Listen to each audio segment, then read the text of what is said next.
It's with us a little bit later. Shedeur Sanders will be an interesting fantasy selection after he looked great in his preseason debut, threw 2 touchdowns on Friday night, leading Dan Orlovsky yesterday here to say Shedeur has earned reps with the Browns starters this week. I just thought watching him, he did some things even in one game that were somewhat question marks coming out of college that you have to be so encouraged about. No question, he has to be getting starting reps this week. I'm in the camp, start one of the rookies. We saw one of the rookies play. He should be getting starting reps this week. So the Browns were not watching when we had that conversation yesterday. They released their quarterback depth chart yesterday, and Shedeur Sanders remains 4th on it. You see Joe Flacco remains right now in the pole position. Both Kenny Pickett and Dylan Gabriel didn't play last week because of injury. They are back on the practice field. Tyler Huntley was signed. He did play last week as well. Kmart, you are our AFC North reporter, if you will. What the actual heck are they doing after that performance, leaving Shedeur in the 4th spot? Yeah, it seems like right now the Kevin Stefanski plan is still, this is what we're doing. Shedeur was impressive, but right now Joe Flacco still has pole position, like you said. But keep in mind with Kevin Stefanski, his history, and he was asked about this, is typically for joint practices. That's where the starters get the bulk of the work. And then for the preseason games, that's where you see the young guys, the rookies. Now, with Joe Flacco, the expectation is that he will still start in week 1, but everybody expected Shedeur had this kind of breakout game. It was a very solid game. He was impressive. That should earn him some first-team reps. And instead, he got more reps than he had all offseason long, except they were the 2s and the 3s with Dylan Gabriel. So look for Dylan Gabriel and Shedeur to play the bulk Saturday against the Eagles. They will have a joint practice tomorrow, Thursday in Philly, and then the game. But for right now, I think it's still befuddling, I would say. Jeff, what did you see from Shedeur Sanders specifically on Friday night, and if you were the coach there, what would your plan be? Yeah, calmness and composure, I think, are the things that I was most impressed with, right? Like, he didn't get happy feet in the pocket. He allowed plays to develop. He didn't panic in any situation. Obviously, on one run, he found a great play in the back of the end zone that kind of, he threaded the needle a little bit there. But I thought that the calmness and composure were the things I liked the most. And I'll say this, and the depth chart I don't really care about because I was like the 17th guard before I ended up making it. And when you're drafted 5th, you're going to be late on the depth chart. It is what it is. But when you talk about how do you get Shedeur ready if he's going to play, you need him playing against the ones in practice this week.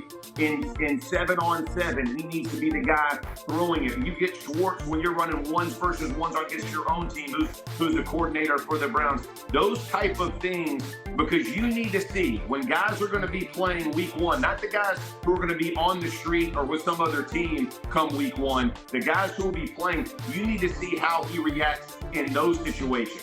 All the rest of this stuff is just make-believe. We need to see what it looks like when the bright lights turn on. And the only way to learn that, Greeny, and Swagu knows this, and Kmart knows it, is get him with the ones. And he did earn that by the way he looked. I don't care about the competition he played. What he showed was, give me more opportunity, Coach Stefanski, and let me see if I can do this against the best of the best. What do you think, Swagu? My bad, G. I was distracted. I've been in that weight room and my muscles are looking smooth on TV right now. But to your question, and Kmart knows this. We talked about this. Yeah, it's time. Me and Kmart talked about this Friday when we did First Take in Cleveland at NABJ, which was a phenomenal event.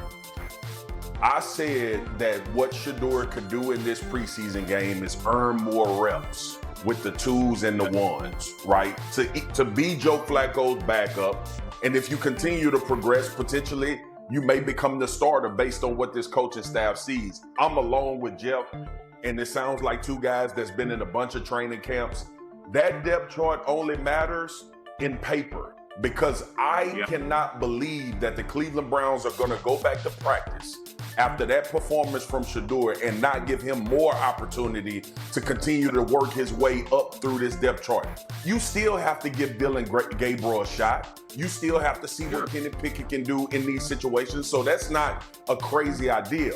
But the fact that Shedeur was able to play like he played, he's earned more reps in practice to continue to make a push to try to become the starter eventually for this team as Joe Flacco either gives way as a whole year quarterback, or you feel comfortable with him taking over at some point during the season if he's good enough. On the depth chart right now, they still have him hitting cleanup. We'll see if he winds up moving up as the week goes on. In the meantime, as you are aware, we are in the midst of the fantasy football marathon, and those numbers have only just begun. That is how many teams have been drafted to play ESPN Fantasy Football. That number is going way up today and through the rest of this offseason's fantasy app, or go to ESPN.com/FFL. We'll have Field Yates a little bit later with that, but first, let's look at it ourselves. Let's play a game of Who You Got with a fantasy spin. Jeff, which quarterback has the better fantasy season, you think? Dak Prescott or Jalen Hurts? I'm going Jalen Hurts, Greeny. I just think with the legs, when he gets down in the red zone, he get the tush push, get in for the end zone. You're going to get extra points that way. You saw what he did last season. They're going to run the ball for $150 per game. He's probably going to have 60 or 70. He'll get a rushing touchdown. Then he'll throw for some. I like where he is. I'm going Jalen Hurts here. I think Field Yates has him third or fourth on his list of quarterbacks. Swagu, let's go to receivers. CeeDee Lamb or Justin Jefferson? Damn, I hate to not pick CD, but I'm going Justin Jefferson for a myriad of reasons. One, he's one of the best wide receivers in the NFL. Two, he will not have his complimentary guy in Jordan Addison for a number of weeks, and it's a rookie quarterback. Who the hell y'all think he gonna throw the ball to? Me and Jeff Saturday and Kmart? No, he gonna throw it to Justin Jefferson as much as he possibly can, and that's going to be it for Justin Jefferson to have a lot of fantasy points going into the season. And finally, Appreciate Jeff, you, you Yates. love to run the ball. Let's do the runners. Bijan Robinson or Jahmyr Gibbs? Who you got? I'm going Gibbs here, Greeny. Listen, I love Robinson, and I'm a Falcons fan, so I pulled for the Falcons down in Atlanta. But Jahmyr Gibbs, I just love the way Dan Campbell, he stays committed to running the football. You know they're not going to change who they are with a new offense. It's still going to be ground and pound. Get behind the pads, go play. Teams fatigue on the defense. They keep grinding. He gets explosive runs at the end. And no telling what he can do with the ball out of the backfield and catching passes and screens. So I love where Gibbs is going to be this season as well. We will see, because last I saw, Field Yates has Bijan Robinson RB1 going into the season. That's right. Again, Yates will join us a little bit later. As we continue, you're going to hear from Jerry Jones again.